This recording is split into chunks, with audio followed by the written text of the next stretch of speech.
বিসমিল্লাহির রহমানির রহিম। আসসালামু আলাইকুম সবাইকে। এখন আমি বলবো আপনাদের সাথে পবিত্র আল কোরআনের আরবি সূরাগুলো আলোচনা করব এবং এর তেলাওয়াত শুনব। আশা করি আপনারা সবাই উপকৃত হবেন। তো চলুন শুরু করা যাক। এটি একটি অত্যন্ত গুরুত্বপূর্ণ সূরা, পবিত্র আল কোরআনের 2 নম্বর সূরা, মদিনায় অবতীর্ণ, রুকু 40 আয়াত 286। এখন তিলাওয়াত করব 61 থেকে 70 আয়াত। বিসমিল্লাহির রহমানির রহিম।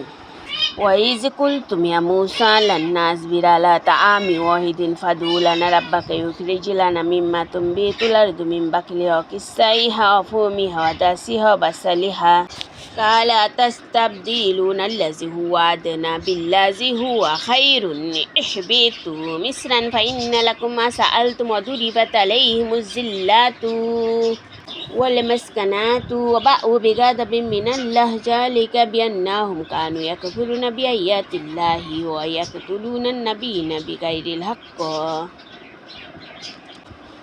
ذلك بما عصوا وكانوا يعتدون إن الذين آمنوا والذين هادوا والنصارى والصابئين من آمن بالله واليوم الآخر وعمل صالحا فلهم أجرهم عند ربهم ولا خوف عليهم ولا هم يحزنون وإذا أخذنا ميثاقكم ورفعنا فوقكم الطور خذوا ما آتيناكم بقوة واذكروا ما فيه لعلكم تتقون ثم توليتم من بعد ذلك فلولا فضل الله عليكم ورحمته لكنتم من الخاسرين ولقد علمتم الذين اعتدوا منكم في السبت فقلنا لهم كونوا قردة خاسئين فجعلناها نقلا لما بين يديها وما خلفها وموعظة للمتقين وإذ قال موسى لقومه إن الله يأمركم أن تذبحوا بقرة قالوا أتتخذنا هزوا قال أعوذ بالله أن أكون من الجاهلين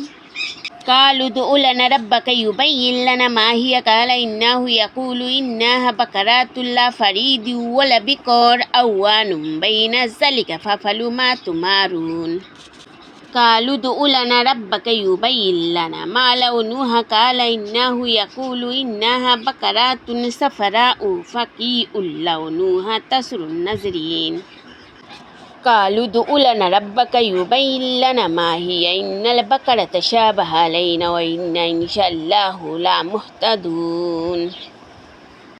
আজ এ পর্যন্তই। আশা করি এই আলোচনা থেকে আমরা সবাই কিছু না কিছু শিখতে পেরেছি এবং আমাদের জীবনে তা কাজে লাগাতে পারবো ইনশাআল্লাহ। আল্লাহ আমাদের সবাইকে হেদায়েত দান করুন, আমিন। সূরা বাকারার পরবর্তী আয়াতগুলো নিয়ে আবার কথা হবে অন্য কোনো পর্বে। ততক্ষণ পর্যন্ত ভালো থাকুন, সুস্থ থাকুন। আসসালামু আলাইকুম। ধন্যবাদ।